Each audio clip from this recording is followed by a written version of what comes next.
Кудайдын чакырыгы 3-сентябрь.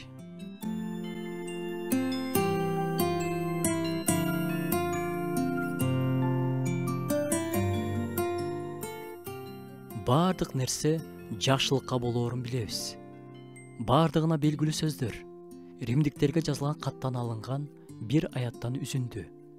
Бардыгы жашоосунда бул аятты жок дегенде 5-6 жолу колдонуп көрүшкөн. Бирок бул сөздөрдү бардык эле учурда колдонгон туура эмес. Мисалы, бир жаш жигит жол эрежесин ачык эле бузуп, кармалып, жазаланып жатат да бардыгы жакшылыкка деп жатса, албетте бул туура эмес. А эгерде адам чын жүрөгү менен Кудайдын алдында жашаганга аракет кылып жатса, жана анын күнөөсү менен эмес, бир нерсе болсо, Кудай ырайымы менен ал абалдан чыгарып, жакшылыкка буруп кете алат. Жусуп тестеп көрүлүчү. Аны бир туугандары сатып салышты. Оор шарттарга туш болуп калды. Аягы эмне болуп бүттү. Кудай бардыгын жакшы жакка буруп кетти. Үй бүлөсү ачарчылыкта өлбөй калды.